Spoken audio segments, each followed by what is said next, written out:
What is going on, everyone, and welcome back to another afternoon coffee stream, so to say. Very unusual. Usually it's crypto morning coffee.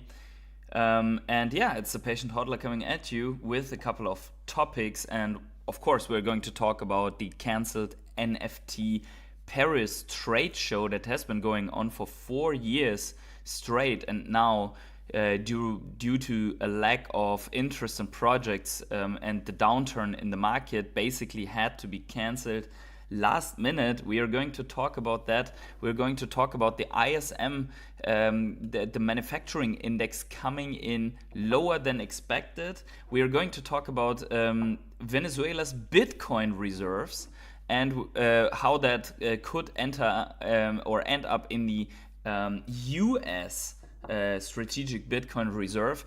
And we are going to talk about Ethereum solving the crypto trilemma. All of that we are going to do in this stream, and we're going to jump right into the action with a beautiful picture here from Bitcoin. Let's get rid of a couple of lines here so we can see a little bit better what is going on and reassess. We do have an uptrend on Bitcoin, and that was the drawing function, not the line. We do have an uptrend here, so to say. We are basically breaking critical resistance as of now, backtesting it, right? If you want to draw this in here, if you draw it differently, you have already broken out, right? So all of that is going on, and to be honest, the sentiment, I tweeted this out today, seems to be way better than before. So hey Jimbo Lilingo, what is going on? Good to see you. Hey Duck and Cover, also second time here, man. Good to see you. Afternoon seems to be better for some people. Also, by the way, since we are already having about 10 people here, make sure to smash up the like button for the stream if you enjoy these type of streams, which are only possible on vacation days and free days for me. So still, coffee locked and loaded, ready to go. You know the drill, right? Let's look at a couple of things, and as always, let's start out on the macro side of things before we are going to talk about ECOMI, VV, and NFT markets. I want to address the macro stuff before. We do have this ISM, which is the International Supply Chain Management Index or survey, which basically there is also the PMI, right, which is then can have a global focus, can have a national focus, depends on what you're looking for. But here we do have, so most of them are focused on the US, right?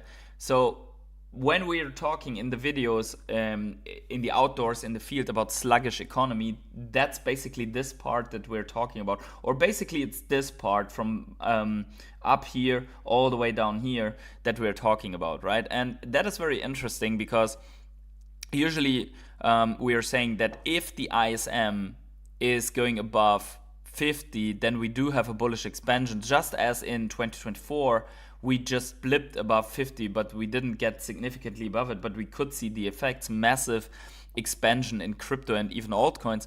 And then if you're below, which is basically all of 2025 and mostly 23 and 24, then you are in a contraction, right? So every major Bitcoin bull market aligned with this ISM, as we see here, not with the 4-year cycle, right? It just so happened to be a 4-year cycle, right? Sluggishness and then expansion. Sluggishness, expansion, right? And this sluggishness for now is already going on for basically for the entire cycle. We are going to have a better picture in a second here. And then we do see it also here, right? How the readings are coming in from the ISM Manufacturing Purchase Managers Index.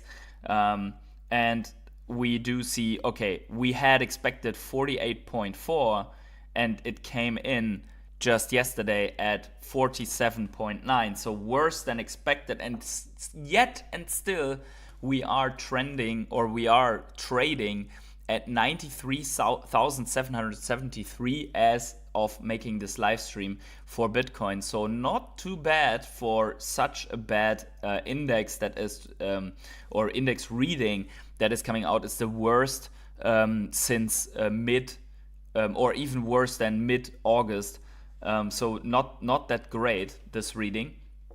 Let's see how it unfolds, but the US is going to do everything to make this go. So yeah, we also have basically, we have Julian Bittel also here in the comments coming out saying ISM of 45.8 is already in the price, so we should go higher. So he's saying that basically a lower ISM is already priced in. So let's see how it turns out, right? And if that's all holds true, then you have these orange marked lines where the ISM is really, really low, right? So that was here in 2016, close to the bottom. It is here throughout 2020 and the whole pandemic phase until we get the extensive money printing, right? And basically the paper money induction or induced mega economy that was, or inflating economy there. And then right now, since the bear market bottom until now, we basically have this ISM in that sub 50 territory, right? So with a couple of small spikes above it, and we do see that also here. However, I mean, you see this lower phase, right? The low, when the ISM turns, basically the trend reversal in the ISM was also trend reversal in Bitcoin, right? So we see that it's very, very highly correlated. It's very highly correlated, and now you only have to ask yourself, how long can a government want, or the world economy want, this ISM to creep around here? You can't really want that throughout an entire term, right? So there is going to be a massive effort to push this higher, and whenever this happens, from the space where we are, and maybe a little bit lower, right, who knows, we are going to be pushed higher by these circumstances into a green territory, right? And even the way until the 50 is already going to drive prices, as we see that even these two yellow spikes are major spikes in Bitcoin, in Bitcoin's price action, right? So all of these blips here actually coincide with blips in Bitcoin to the upside, which were 50-70% pumps for Bitcoin, right? So from a macro perspective, I think we should be rather bullish than bearish, to be honest, even though that our indicators show that we are in fact in a bear market, however long that might last, right? So that for sure. Don't forget to smash up the like button here as we are going through the analysis, going to a little bit different topic here, and that is Vitalik has put out that they have solved or claims that they have solved throughout a 10-year journey the crypto dilemma, right? So he is saying, now that ZK EVMs are at alpha stage, production quality, performance, remaining work is safety, and peer DES is live on mainnet, it's time to talk more about what this combination means for Ethereum. These are not minor improvements, these are shifting Ethereum into being a fundamentally new and more powerful kind of decentralized network. To see why, let's look at the two major types of P2P networks so far. BitTorrent, which was in 2000, I mean, everyone more or less remembers it for absolutely no reason, right? Huge total bandwidth, highly decentralized, no consensus, and Bitcoin, highly decentralized, consensus, but low bandwidth because it's not distributed in the sense of work being split up. It's replicated, right? So now he says Ethereum with peer DES 2025 and ZK EVMs expect small portions of the network using it in 2026. We get decentralized, consensus, and high bandwidth, right? So that's basically where Vitalik says they've solved the Bitcoin or the crypto trilemma. We're flipping green on the Bitcoin, by the way, as we speak. almost reaching 94,000 again. But let me draw this. This is the best drawing space I have. So basically, you have decentralization, right? You have safety, and you have scalability, right? Scale. Okay. So, and then usually what happened was that no matter proof of stake or proof of work, they could only address two of these factors, right? They could be either decentralized and secure but hard to scale, or they were decentralized and scalable but not safe, or they were safe and scalable but not decentralized, right? So for example, VeChain was this, right? Safe and scale, but not really decentralized because of the proof of authority only having those nodes and so on. Whereas Bitcoin was rather decentralized and safe, but not scalable in that sense, right? And Ethereum also was not scalable in that sense, because you remember that no matter like Ethereum was also in the space where when it tried to scale, the fees went extremely high, right?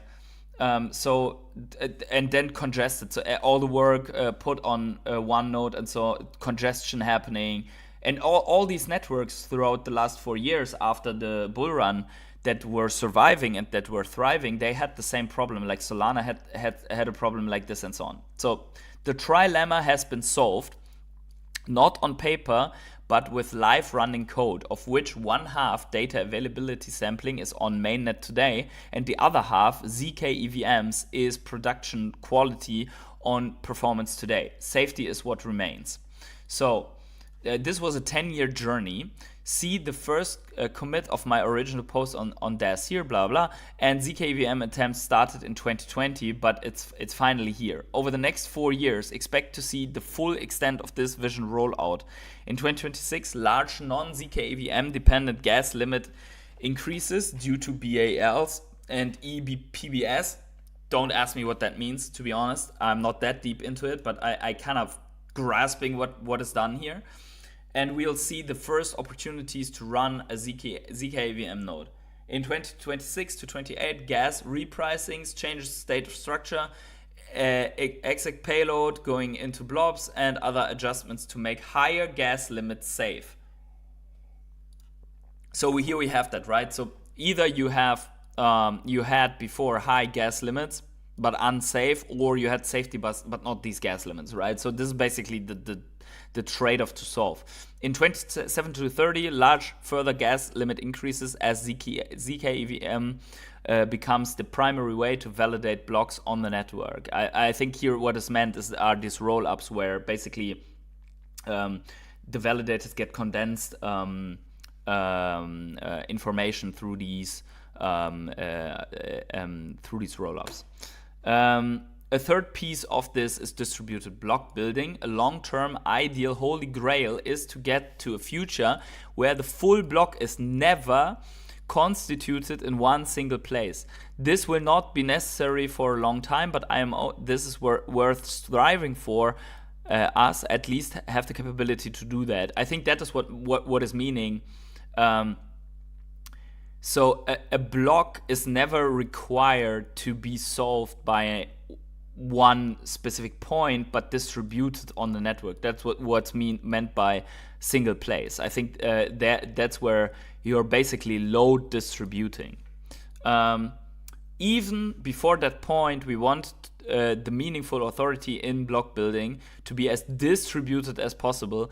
This can be done either in protocol or out of protocol with distributed builder marketplaces. This reduces risk of centralized interference with real-time transaction inclusion, and it creates a better environment for geographical fairness. Onward. Okay, so if that is true, that will, in my opinion, put Ethereum like into the L1 winning lane, right? Even it's already there, but I mean, it's already there's the most used, most trusted, most built on network. But it seems that they've really done it. So that could be an argument for me to DCAing on top of Ethereum, right? Or to DCAing into Ethereum. So let's move on here quickly to the Venezuela topic. We have covered it in extent what the reasons, in my opinion, are regarding why the empire is striking there in the last stream. So if you want to see that reasoning, then go to the last stream. But here we basically have on CNBC a statement to Bitcoin, right? So let's see this here. Reports suggest Venezuela may have quietly amassed a Bitcoin reserve worth tens of billions of dollars. None of that is confirmed, but if the U.S. seizes those coins and adds them to its own strategic reserve, you're looking at potentially a substantial supply of BTC getting locked up for years. That is the kind of narrative that crypto traders love to move on. And technicals are also helping here. Bitcoin is back above its 50-day moving average for the first time since that major October washout. That move forced shorts to cover into the rally. The options market tell the same story. Derivatives exchange Deribit shows the $100,000 call is now the most popular. Anyways, so basically the theory is if the US seizes the coins and adds them to the strategic reserve, you're looking at potentially substantial supply of BTC getting locked up for years. That sounds good at first, but there are several things. First of all, the amount of Bitcoin that Venezuela might have is unconfirmed. Secondly, someone would have to give up the seed phrases to the cold storage. I don't know if this is like all in Maduro's head and they are going to squeeze this out of his head. I don't know. Or if someone else is holding the keys to the kingdom here. But obviously that would be a substantial amount of BTC to get your hands on. It's roughly estimated to be 600,000 Bitcoin. That would be as much as Michael Saylor has. And that would be obviously a genius move, so to say, to steal that into the US strategic reserve, because you don't have to directly use taxpayers' money to acquire this large sum of Bitcoin. Now, although let's just say they managed to get their hands on the Bitcoin, they seize this Bitcoin and move it into their wallet, then the question is, what the heck is this, right? So this is a post from Cynthia Lummis today. She's like hardcore advocating for a Bitcoin strategic reserve and building all sorts of shit on top of Bitcoin, right? So here she says, why is the US government still liquidating Bitcoin when POTUS explicitly directed these assets to be preserved for our strategic Bitcoin reserve? We can't afford to squander these strategic assets while other nations are accumulating Bitcoin. I'm deeply concerned about this report. So this,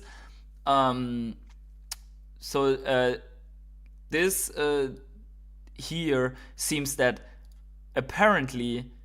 So let's see the original post, right? But she says, it seems that the SDNY DOJ, so Department of Justice, has sold the Bitcoin that the samurai devs paid it as part of their plea deal, even though Executive Order 14233 mandates that forfeited Bitcoin be held in the US strategic reserve. And this wasn't the first time in the samurai case that the SDNY acted in defiance of federal guidance. Okay, so now let's put this together, right? It would be obviously disastrous if the US manages to seize Venezuela's Bitcoins and then the Department of Justice or whoever starts selling those into the market as well. This would be absolutely a catastrophic, right? And also, I mean, Senator Cynthia Lummis is pointing out basically why the heck is this happening, even though there's an executive order, right?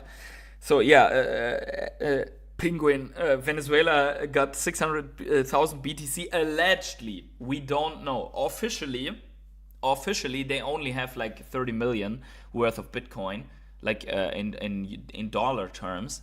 But unofficially, it's estimated to be 600,000 Bitcoin, which is hard to prove, to be honest. It's very hard to prove.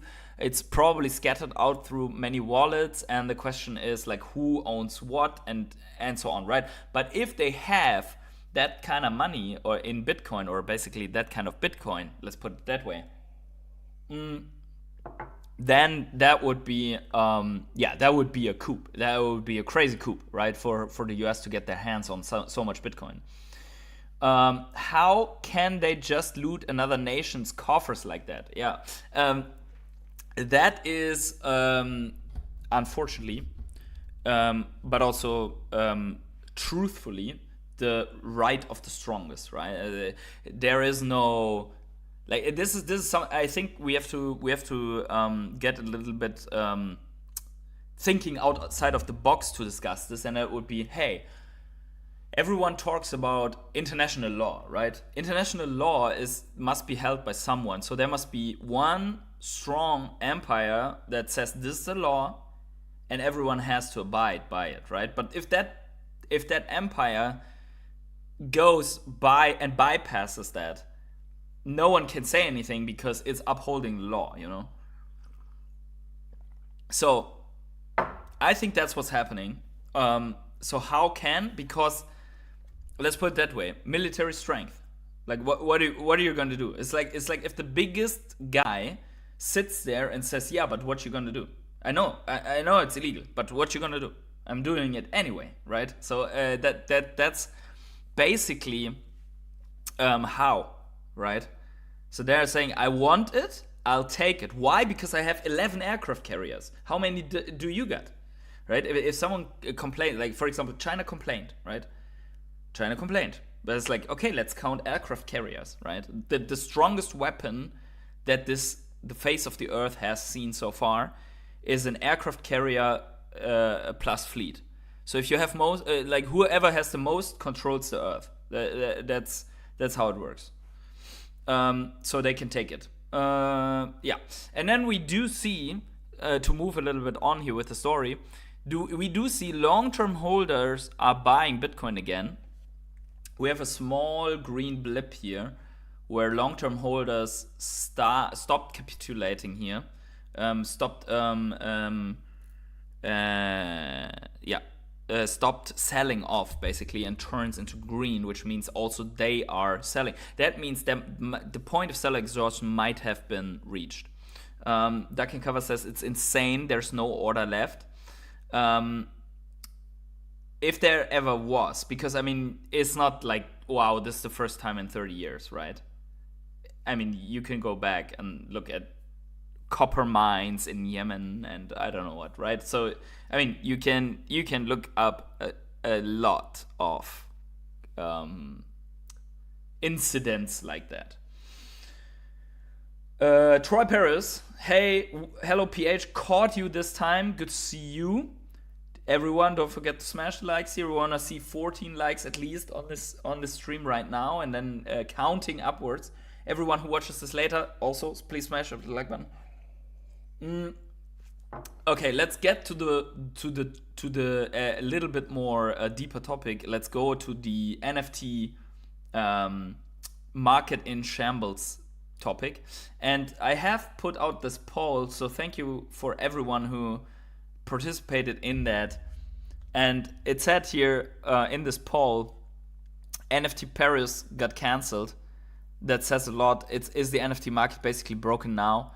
We do see that the majority says partially it's a niche only, and then secondly, no, it will recover. So these might be the two more positive ones. 10% of people said it's over.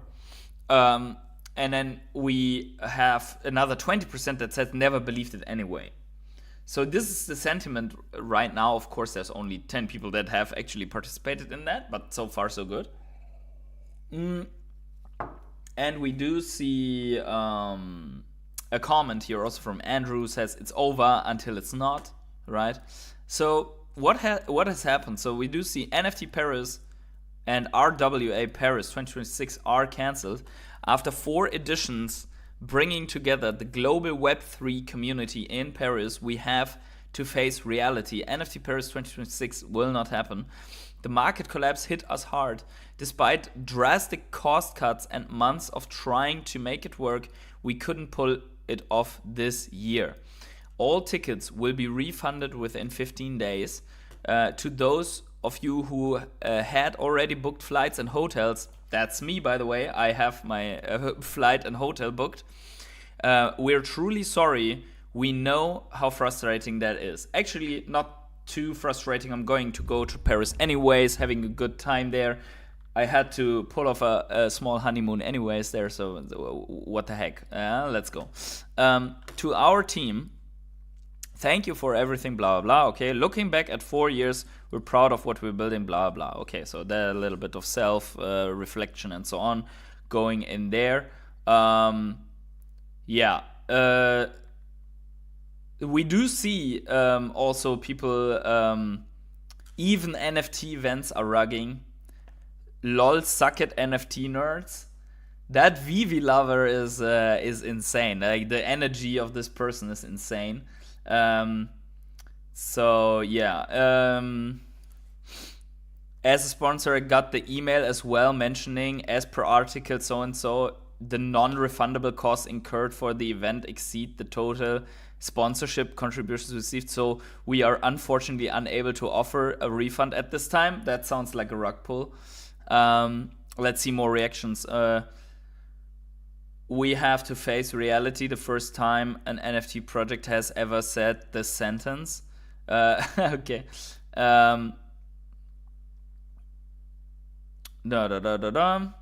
Classic NFT roadmap.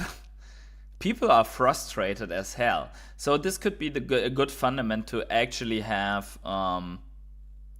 This was the promotion leading up to it. GM.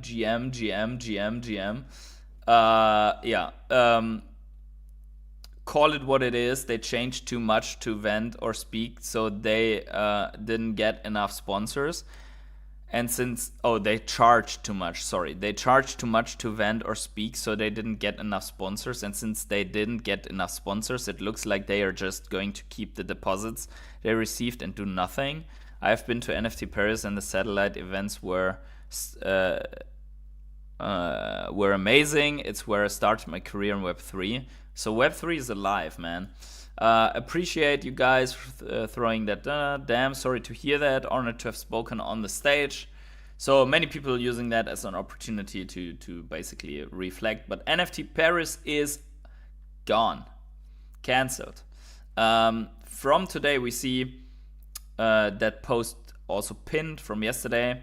The last GM came in on January 2nd. That's probably when they made a final decision. But it's true, yeah.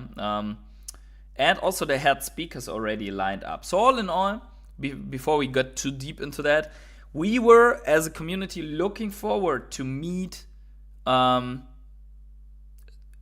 there, I think, and talking to a couple of people. If you are going to Paris anyways, let me know.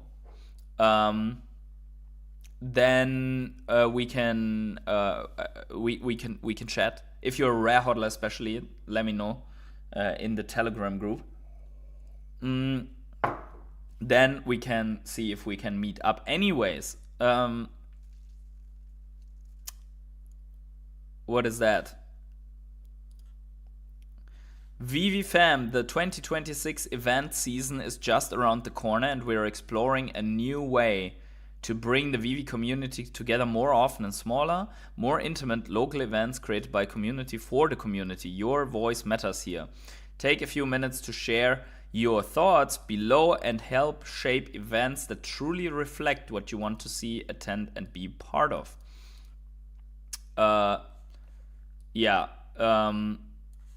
That's fine. I mean, that's fine, but of course, people want to go to events where there's a Vivi booth and new community and old community and everyone coming together and so on, right? Of course, that is something. Let me see the previous comments referring to that. NFT Paris 2026 has been officially cancelled due to the market conditions and prolonged NFT downturn. That doesn't mean NFTs are dead, just that the space is in a bear phase. Absolutely, I fully agree with you. Many crypto conventions were also cancelled last years because of the bear market. Yeah, okay, that was that. Yeah, that is true. Let's see. So what do we got? There was a space, 4-hour space, the Oasis Social Lounge Trivia Night, whatever that is, but Vivi is promoting it. Man, these spaces are long, right? There is a lot to cover. Huge sales, bullish verticals, NFT Paris. I didn't listen to that, but maybe I should listen to that here as well. There is a space. Roughly 2,500 people are looking at these posts, so not too many, but also not that little. Here we do have here's the official statement from Vivi. We're saddened to share that NFT Paris has been cancelled by the event organizers. We know many of our Vivi fans were making plans to connect in person at this event, and we are just as disappointed as you are by this news. We truly appreciate your passion and support and hope to see you at a future event very soon. Let's see the reaction also to that. Bummer news. Look forward hearing about what the next event is. There is NFC Summit, June 4 to 6 in Lisbon again. Just saying. That was where it was last year. No worries. Disappointing. Just like David's huge announcement. Since it's cancelled, it would be great to have the opportunity to get the Vivi Gold and Silver logo physical rewards by mail, please. I don't think they will do that, to be honest. That's way too much effort. Got a good chance to do a small Europe event? Absolutely. I would be eager to go to another Europe. I mean, there must be some convention that is happening where Vivi can set up a booth to conquer a little bit more about on Europe, right? That's because NFTs are dead. I don't know. I think that, and this is something where let's check out what NFT Twitter in general has. But I think that this is the point where which these market reach also altcoins, where basically all the non-relevant projects are dying, and then you can actually build something, do something. I think NFTs are not going to die. I think there is a valid use case for NFT, but we have to check it out, right? We have to check out what exactly is possible for NFTs. Here we see another one of these stories, right? So from last day of last year, I bought a Reddit NFT for $300 in 2022. Reddit no longer supports NFTs. Can I get a refund? And this is where Vivi wants to enter the collect chain, right? So that you, beyond a certain artist or issuer, basically cancel support for that NFT. That at least the NFT itself is still there, tradable, certain fees and so on still applying if you're trading it and so on, right? So that would be you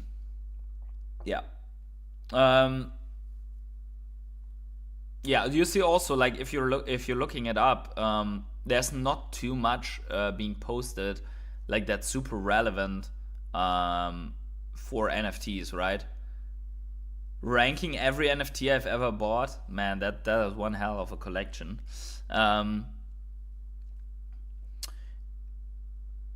NFT Emperor starting the year up only 5 straight days after being down 90% over the last years. We are so back.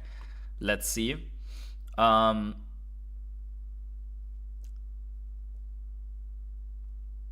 I mean, there are still projects that are shilling their NFTs. Barely anyone on crypto Twitter actually uses crypto. Anyone that's shipped a product recently can back this up. The well here is dry, and you have thousands of people fighting over the last drops. Want to succeed as a builder? Realize your audience isn't here. I think that is somewhat true, because if you're going on Twitter these days, you'll see over and over and over the same posts, right? If I go on home here and you see like all these things, like yeah, like these posts, right? Some dashboard and so on. You see, a lot. What is not appearing right now, but I see a lot is, this indicator's up, next we pump, or this indicator's up, altcoin season next, right? So, yesterday Bitcoin ETF the largest net inflow since October. Sentiment is shifting, right? So stuff like that, like screenshots like that, and then they get repeated by the same accounts over and over and over and over again, right? By the way, VeChain is doing like massive advertisement for this Hayabusa network. I'm not being hyperbolic. I actually believe that Collect could bring the entire NFT space back in the spotlight. We will see. It could be happening, right? I mean, it depends on how it's executed, not so much how good the idea is in itself. But yeah, you're basically looking at a lot of people that are trying to predict the moment that things are turning around, if you're just going for that. Or that, by the way, did you see this? 1 second. There you go. El señor Donaldo J. Trumpo. Your ex. One Hola second. amigos, yo soy su nuevo presidente, el señor Donaldo J. Trumpo. Your ex-presidente, el señor Maduro, is no longer your presidente.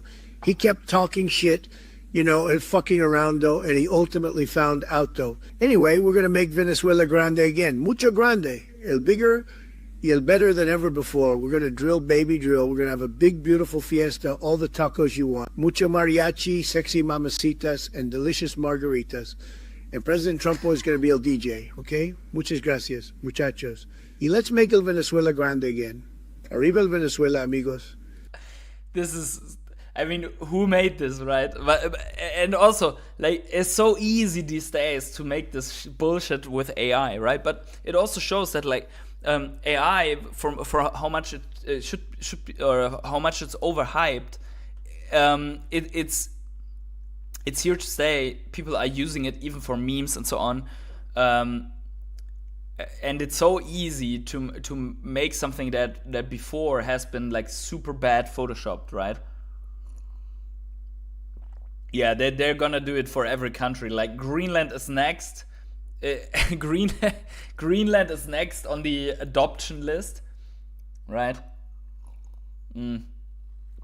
Anyways, just joking, but we will see where everything's going to happen. I think the most important thing with these type of things is to not get overly emotionally invested in stuff that you cannot change anyways, right? I mean, what does it change if you're sitting at home and they're like, oh man, this is so bad.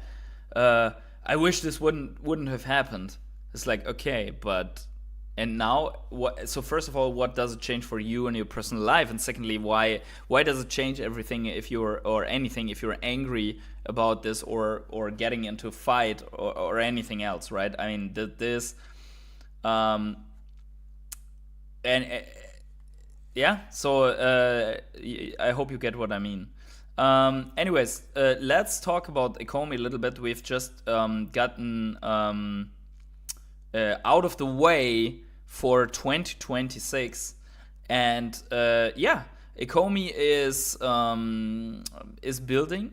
Yeah, in comparison to other projects that have been shilled as lifesavers, ECOMI is still building, right? While it's down.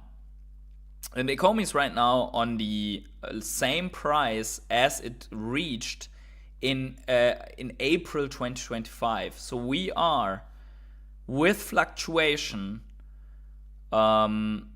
roughly. And by the way, this is also funny, right? I'm just realizing this right now. We are kind of holding this downward sloping line as a support, right?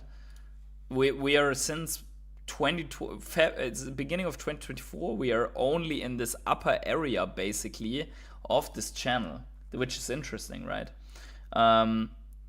See you later, alligator.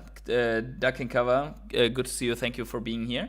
So we are seeing ECOMI hovering at this upper segment here of this downward sloping channel, still building and announcing that stuff like collect chain and so on. And what I didn't see was this article before. This was already posted 2 days ago, which is basically a review on 2025 ECOMI.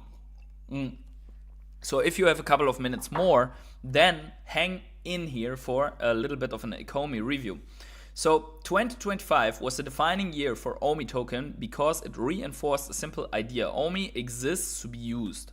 That is good, right? Because if it was only existing for ECOMI to bleed in the wallet, that would be bad, obviously, right? Throughout the year, development and integration efforts focus on practical outcomes, reducing friction, expanding access, and embedding ECOMI more deeply into how the ecosystem functions day to day. The result was steady, visible progress that moved ECOMI further into its role as a utility token at the center of where the world collects. So, before we start in that utility review, I just wanted to say something regarding what I and others have suffered the last years and is not suffering anymore. The voices that are shitting on you when you're talking about ECOMI pretty much have died out. Most of the people, with the exception of Vivi Lover, have moved on to other things, right? And that seems to be something where you now actually can build on, right? And when there's at any point a breakthrough in price coming back, that could be very very important, right? So ECOMI's purpose is functional, not theoretical. That is good because it has been theoretical for the better part of its existence. That focus guided progress throughout 2025 and culminated in the full delivery of ECOMI to NFT, enabling users to purchase digital collectibles. Yeah, we do see that it was through Stacker, right? So here is the Stacker, right? Stacker wallet, ECOMI, right? You can buy you can buy collectibles through that, right? So that is meant here. This utility removed unnecessary steps between token ownership and participation, allowing users to move seamlessly from ECOMI to collectibles within the ecosystem. Shortly after, ECOMI to Gem was introduced, enabling users to purchase gems using ECOMI and participate across both the primary and secondary markets on Vivi. This addition expanded how ECOMI would be used within the ecosystem, opening the door for Web3 native users to engage more deeply with collecting activity without relying on traditional on-ramps. And that's very good because, I mean, just as I've read out the comment there, many people on crypto Twitter and beyond are not in the slightest using crypto solutions.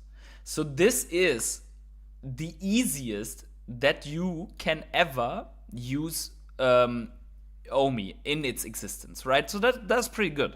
That is a pretty good advancement, right? So you can go here on the you can go on the marketplace, you can go on the collect. Why doesn't this work? Collections. I should be able to see the collection. Oh, there we go. It just lagged. And then you could for where is the floor? Anyway, I don't know, but you could just go and buy a partner statue or some of these collectibles here for ECOMI, right? So you could right now potentially collect or buy a gold and silver logo for $4,700, right? So that in ECOMIs, and you can do that directly through this wallet, right? So you could also just go here and you can go and upload USDC here, change it into ECOMI, and then with that buy that. So that's very user friendly compared to most other solutions, right? So that is absolutely true. So shortly after ECOMI to Gem was introduced, enabling users to purchase gems using OMI and participate across both primary and secondary markets on Vivi. This addition expanded how OMI could be used within the ecosystem, opening the door for Web3 native users to engage more deeply with collecting activity without relying on traditional on-ramps. So I read that twice, sorry for that, but I had to just wrap my head around. Together, these utilities positioned OMI as a practical entry point into the collecting experience. OMI to NFT and OMI to Gem quickly became part of regular marketplace activity, reinforcing OMI's role as working layer rather than background component. So before, it was designed as a background component, as you would act in gems, and then in the initial design you would just passively start moving OMI through the wallets towards a burn wallet, right? Usage of these features translate directly into measurable ecosystem impact, with token burns tied to real collecting behavior rather than abstract mechanics. Participation as core principle. 2025 also placed a strong emphasis on recognizing and rewarding participation. The integration of leaderboard rewards introduced a system designed to acknowledge users who actively engage across ecosystem over time. By focusing on consistent participation rather than isolated actions, the system reinforced healthy long-term engagement and strengthened the connection between users and broader collecting experience. And I think this is where the inner core of these users, they need this couple of times opportunity to get together at these conventions also, because even though we are moving to everything digital, the physical networking is very important, right? Participation was not limited to transactions alone. Throughout 2025, users could earn rewards simply by holding OMI in their Stacker self-custody wallet, including bonus daily MCP points and seasonal bronze tickets. This approach reinforces OMI's role as functional utility within the ecosystem, rewarding ongoing participation, alignment, and short-term activity. This approach embeds OMI more naturally into everyday activity, ensuring participation itself becomes part of how the ecosystem sustains momentum. So that is true. They've built out some of these mechanics, but I think they should want to build out a little bit more of these things and highlight it more, promote it more. Expanding access to utility. For a utility token to function effectively, access must remain a priority. Throughout 2025, OMI expanded its availability across additional exchanges and platforms, culminating in the Kraken exchange listing. This milestone made OMI directly accessible to users in the United States, Europe, and Canada throughout a major global platform for the first time. This is very, very important. It has been very, very important, and we do see once this was, we also saw price stabilizing at the 0002 mark. OMI was also added to BingX with full deposit and withdrawal support, introducing on the Base network. This marked the first time users could move OMI on Base through centralized exchange, improving accessibility while aligning with the ecosystem's broader infrastructure direction. OMI also became available through the Binance Web3 wallet, significantly improving ease of access for users operating within decentralized environments. As the utility expanded, accessibility followed, ensuring that participation remained simple and inclusive. I think that is going to be very important moving forward, as we're seeing these macro factors playing out for crypto to having a comeback and altcoins actually move. The fact that OMI is available through all these sources and on Kraken could be playing an important role. Okay. Closing the year and looking ahead, by the end of 2025, OMI's role within the ecosystem had become increasingly clear. Core utilities were live and in use, participation was actively rewarded, access continued to expand, and infrastructure matured in parallel. As we move toward 2026, progress toward deeper integration with CollectChain further reinforces this direction. Designed specifically for digital collectibles and high-volume activity, CollectChain provides infrastructure aligned with how collecting actually works. As this foundation continues to develop, it opens the door to deeper native integration and additional utility pathways that further connect OMI to on-chain activity. At its core, OMI remains shaped by its use. The same principle guided each integration feature and infrastructure upgrade in 2025. OMI should function as a practical tool within the ecosystem supporting collecting activity, participation, and long-term sustainability, rather than introducing complexity, progress focus, and reinforcing use where collecting happens. 2025 demonstrated what that approach looks like in practice. 2026 builds forward from it, and that is very important. I think that with that, also with the collect chain, there is an opportunity to bring out an actual roadmap into this very likely in 2026 expanding market. Everyone will be looking on exactly what we've said. Nothing of what they do matters as long as this ISM doesn't go into full expansion mode, right? So, and this is not only for OMI, but for every altcoin that is out there. This is the true story. Nothing matters unless this comes out of the slump and goes into green territory. Exactly. As Dino Dragon says, the best marketing is price action. It will be driven by this. Hey, Baron Donaldson, hey, PH, like as always, we do see a Como saying, let's see from the beginning, always appreciate all the info, PH, thank you very much. Imagine shitting on a project for 4 years. What a life they must not have. You think VV Stacker? Yeah, he means the bullies, right? The fathers, the fodders. You think VV Stacker will get rid of KYC, being able to trade and cash out without? I don't think so, because they want to make this US compliant and friendly, and also EU compliant and friendly, and you must have KYC for that. I think it's an absolute must. No age restriction for new IPs such as Pokemon.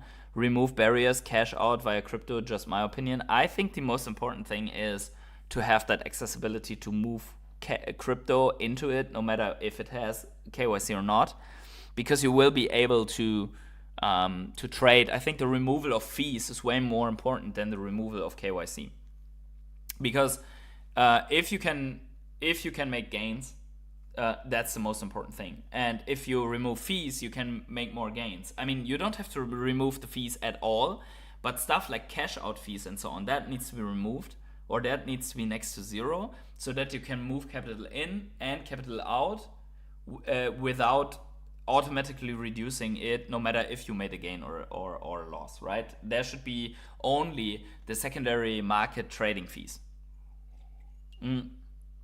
But I think that will be something that whales will play around with the moment that the market cycle is back, as we're seeing it here, right? I mean, we see it in altcoins also. Like the moment that Bitcoin does something, altcoins are heavily moving, right? So we see I've sold my render in profit though, but a little bit too early maybe. We did see render move once again 90% on the week.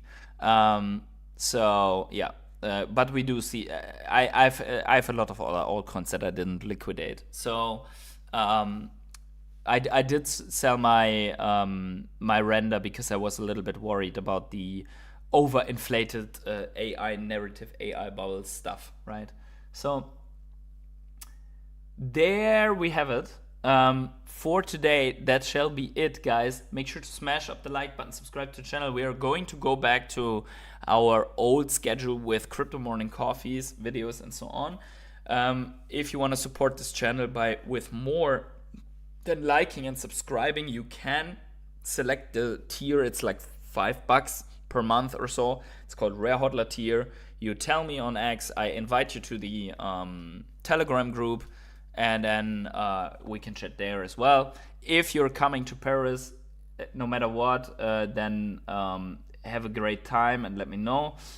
And yeah, wherever you are on the world, have a great morning, evening, day, night, or afternoon. And I catch you in the next live stream or video or whatever. Bye.